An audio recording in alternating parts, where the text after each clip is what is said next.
Jacksonville Jaguars fans, welcome into Duval Daily presented by GenJag.com. I'm Jordan DeLugo. Thank you so much for being here Thursday, May 8th. Good morning to all of y'all out there. A couple days away from the Jaguars rookies. Really, they're going to start rookie minicamp tomorrow, I believe. But media will be allowed out there on Saturday, May 9th, or May 10th, excuse me. I will be out there. And fans also have the opportunity, I believe, to reserve tickets to come out and see the Jaguars rookies. And you know, as exciting as some of the rookie classes have been in Jacksonville with all these high draft picks as of late, you know, Trevor Lawrence, obviously Trayvon Walker, Devin Lloyd. You look at Brian Thomas Jr., who was an exciting pick as well. Anton Harrison, obviously, but, you know, in that type of setting where there's no contact, really, it's, you know, not as exciting really for an offensive lineman. But I don't know that there could be any more excitement than there is right now about the Jaguars trading up for a player in Travis Hunter. So we're going to get to see him kind of hit the field. It's not going to be anything crazy. It's not going to be real football, but seeing Travis Hunter in that Jaguars practice uniform, pretty awesome opportunity. If I can recall correctly, like I don't think the Jaguars have really opened up rookie minicamp to fans in a long time. I know I've been out there since like 2019, I think, but I don't think that they've allowed rookie minicamp open to fans. I can't remember. If you've been out there, let me know. I can't remember, but that's a cool opportunity for fans to be able to see Travis Hunter this weekend, Saturday, May 10th. And speaking of Travis Hunter, I think now is a good time of year to start kind of prognosticating, projecting, thinking about what this team can be based on the parts that are here, based on the talent that's here, the personnel, the coaching, all that good stuff. Because at this point in the offseason, the personnel additions are mostly done. The coaching additions are mostly done. The Jaguars have been kind of churning the front office a little bit now that the draft is over. James Gladstone really reshaping that front office in his image. But this is pretty much what you're getting with the 2025 Jacksonville Jaguars from a personnel and coaching standpoint. So you can start thinking about the different ways that this thing will work out and play out. And I want to talk about the Jaguars passing offense because I think they have a chance to actually be very special. Now, there's different layers to it, and there's different things that impact the passing offense. You can't just look at Trevor Lawrence. You can't just look at the receivers, the ancillary targets as well at tight end and running back, the coaching, the offensive line. It all has to come together. And I believe it will pretty strongly. A big part of that is Liam Cohen, Jaguars head coach and pseudo offensive coordinator, play caller, whatever you want to call it. And Grant Udinski's a big part of that. And like the whole group is a big part of it, right? But Liam Cohen is the architect, if you will, of what they're going to do and the play caller. And the way he is able to create easy button situations for quarterbacks, I think has been very evident. Like at Kentucky, when he was working with Will Levis played his best football by far. And he looked the most comfortable he has in any situation by far. You look at Baker Mayfield last year, who had a pretty good season with Dave Canales the year before, right? He had the best season of his career by far. I mean, from a numbers standpoint, he was easily a top 10 quarterback, probably a top 5 quarterback, just from a production standpoint last year. Baker Mayfield. That's a guy that a couple years ago nobody wanted, right? And now, a couple years away from Will Levis working with Liam Cohen, seems like nobody's really in on him either. So I think Liam Cohen is a really big part of this. And it's not just the easy buttons. It's the fact that you hear the intentionality of the way this offense is going to be coached, the way the plays are going to be called, the way the routes are going to, be tied to the footwork in the pocket. There's going to be routes breaking at different times. So Trevor Lawrence's footwork in the pocket is going to be tied to what route is going to be coming available in his progression, right? That's not something you've seen around here. There's a level of detail, of intentionality, of focus. And then you've also got just like the fact that you're going to have more bunch formations, which makes it difficult for defenses. You're going to have more motion. You're going to have a lot more creativity overall with this offense. And you're also going to have a coach that he's going to be able to see what's happening drive to drive, game to game, even throughout training camp in the preseason.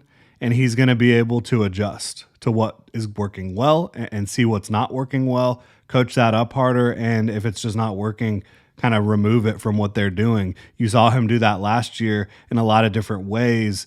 With the Bucs running game, they went in kind of wanting to be a zone team. They ended up being a gap scheme running team and ended up just leaning heavily into that by the end of the year.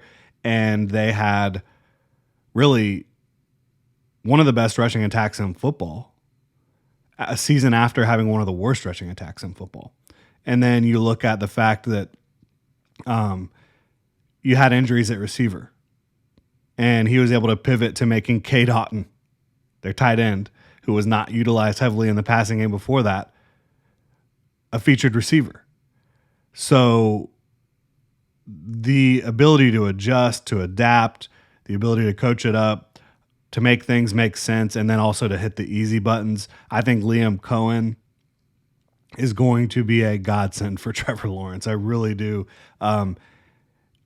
Year one with Doug Peterson, there was some freshness, some creativity, some exciting stuff, but it got stale really quick.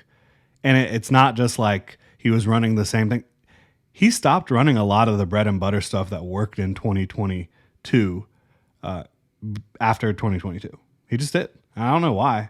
They got confused with Calvin Ridley. They lost talent. They lost talent to injuries, whatever it was. But Liam Cohen, to me, is such a stark contrast as a play caller.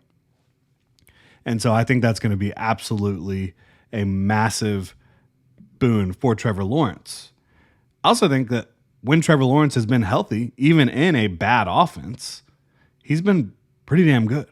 Like you look at back end of 2022 when he really got comfortable with his receiving weapons with Doug Peterson's offense, he was balling out. I mean, he was playing just about as good as anybody. And then you look at 2023 before he got injured, week 13, he was playing great football and had the Jaguars in a wonderful position. Then he got injured and was playing through an injury he shouldn't have been playing through and wasn't playing his best ball. And again, even that year, I mean, it's an okay offensive line, but the receiving talent is not great. There's injuries. Play calling's not great. Calvin Ridley's dropping passes all over the place, so are the rest of the guys. And then you look at 2024, it was his most rocky season, I would say, in terms of like under Doug Peterson, but it still wasn't bad. He was still playing at like a mid-tier level starting quarterback, just based on even the bad games combined with the good. And there was plenty of good as well. Like people try to forget that, but Trevor Lawrence is a good quarterback. I think he's going to prove to everyone out there that he's like a top 8 quarterback in this league when he can get some good coaching and some good help. And speaking of good help, Brian Thomas Jr., Travis Hunter, that duo is going to be such a trump card in my opinion.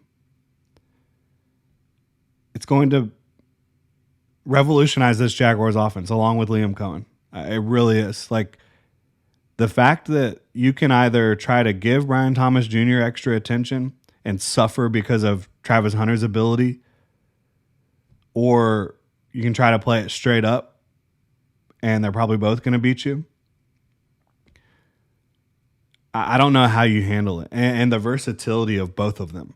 They both have the ability to play anywhere on the offense. Like Travis Hunter primarily played outside in college, and he's going to be more focused on receiver. And I think like the release packages and things like that here in Jacksonville, Brian Thomas Jr. already proved to just be a complete player in year one. The release packages, the route running. Now, Were there things he had to improve throughout the year? And I think he did and will continue to improve. Yeah, like the route depth types of things. There was some issues there that led to a couple of interceptions, bad throws that looked bad that really were in the spot they were supposed to be in. But Brian Thomas Jr. overall was just unbelievable. His release off the line of scrimmage, guys just couldn't get hands on him. He was good at being physical. His speed, agility, route running, catch point skills, separation down the field, yak ability, and then Travis Hunter has all that stuff as well. He's not as big, he's not as fast, but he is very fast. He has good length and he has great explosiveness and the best hands I have ever studied. He's got the best catch point skills I've ever studied, I think. I really feel that way. The most consistent, both in his ability to pluck a ball out of the air and immediately turn and run without ever having that moment or that play where he drops the ball. Like he loses focus, right? He is focused until that ball is tucked away, and then he's off to the races in a flash, and that's incredible. And then just at the contested catch, the 50-50 balls, Travis Hunter said it himself, when it's a big play, big moment, it's more like 80-90%, right? He's coming down with it. He's an incredible player. And that's just the top two.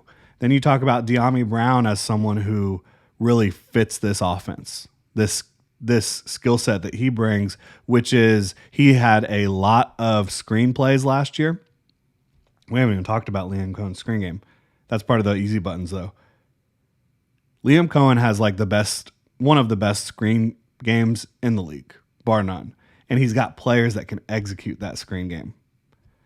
Again, Brian Thomas Jr., great with the ball in his hands. Travis Hunter, great with the ball in his hands. De'Ami Brown, great with the ball in his hands. So you've got that with De'Ami Brown, and then you've also got the vertical part of it. He's fast. He's a burner. He knows how to get downfield on the vertical plane. That's something he did a ton at UNC, and you saw it a little bit this year as well with Washington. And then you look at Parker Washington as your wide receiver 4, and you've got some young guys coming in to compete that I think have a lot of talent. And, you know, the Duke receiver, pretty impressive stuff with his athleticism and production. And there's a couple other guys that are going to compete as well. And obviously Cephas and company, some of the other undrafted free agents over the last couple of years. So you're going to have a very competitive room in the back end, but that top 4 I think is pretty locked in, and it's especially the top 2 is really, really good. And then Brenton Strange, I think, showed the ability to be a good pass-catching tight end, versatile tight end.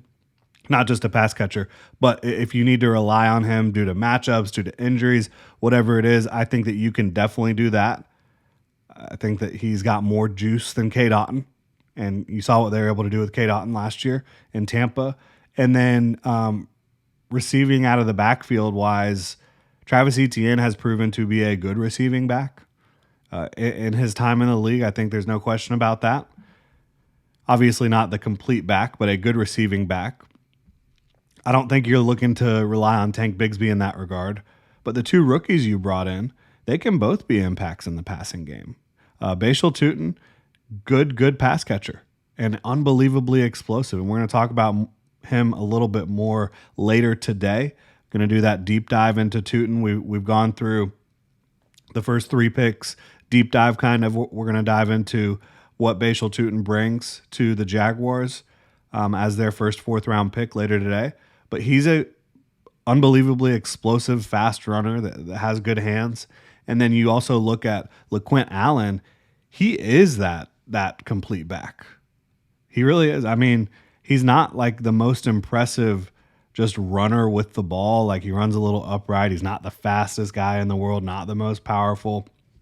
He's a pretty good runner. But the thing about him that you love is he was so heavily involved in the passing game, both as a receiver and in pass protection. Pass protection doesn't have to be passive, and LaQuint Allen proves that. So there's been like scuttlebutt rumors about maybe the Jags moving Travis Etienne. I don't know if any of that's true at all or not, but if they do move on from Travis Etienne, you have options as pass catching backs out of the backfield beyond Tank Bigsby. Tootin and LaQuint Allen are both very good options in that regard. And Allen might be the best option just because of the balance that he brings as a pass protector and receiver. Obviously not the same explosiveness as the other guys, but I think you look at that and you can feel like you've got the play caller, you've got the quarterback, you've got the top two receivers, and then the pieces around them to help things function. And then you look at the offensive line. Part of it is going to be they think they massively improved the interior of the offensive line. Do I think that? No. I don't think they did. I think that they got tougher. I think they got stronger. I think they're going to be better in the running game. I don't think they're going to be great. But I don't think that they really improved all that much in pass protection.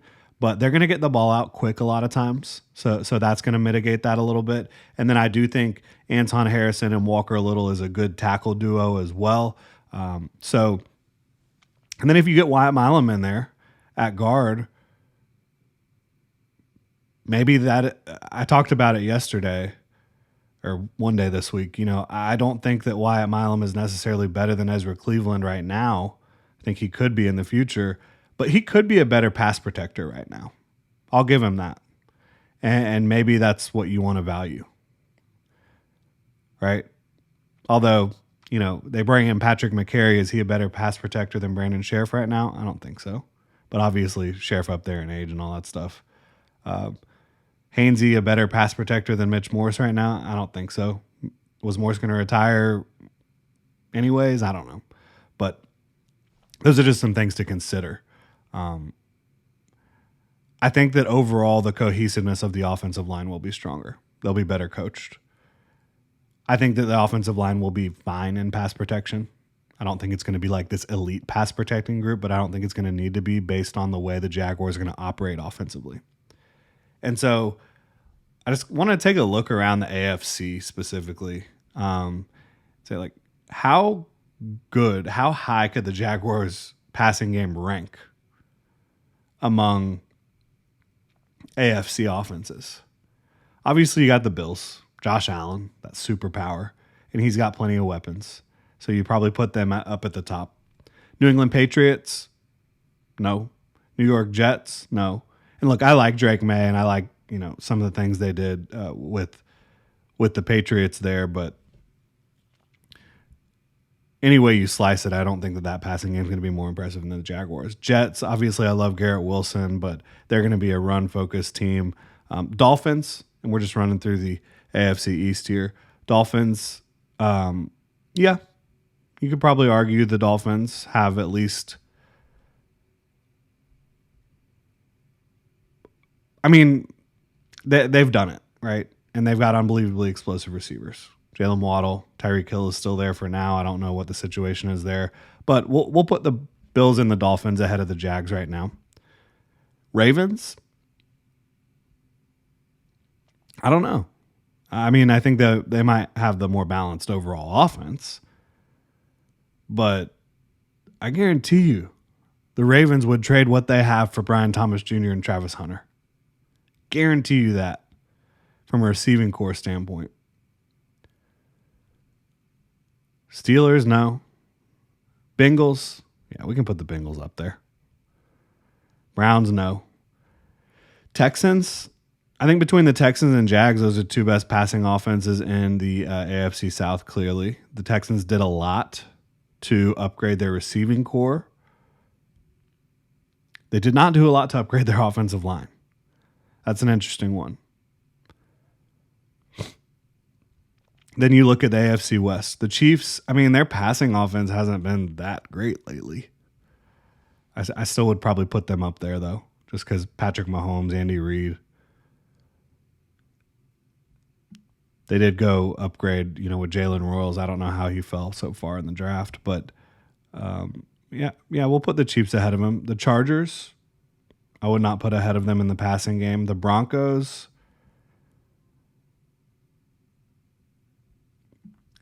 I think based on last year, you would say yes. I don't think moving forward, yes. So my point is, I think you're talking about a top 5 passing offense in the AFC, probably top 10 in the NFL in 2025. That's my projection. That's not based on anything you've seen because you haven't seen this Jaguars offense. You haven't seen Liam Cohen coaching Trevor Lawrence and Travis Hunter and Brian Thomas Jr. So it's based on everything I've seen in the past all coming together and what I think that this is going to be moving forward. I think it's going to be a damn good passing offense. And I think that's going to be the Jaguars' calling card. I think that you can look at maybe improving in the running game. Probably you will to an extent. How much, though, is the question. And then there's still questions on the defensive side of the ball that I don't feel like we have as clear of answers to as I think there's clear answers, clear pathways and runways for this offense to absolutely take off from a passing game standpoint. Let me know what y'all think in the comment section below. If you enjoy the content, please like and subscribe. Y'all have a good one.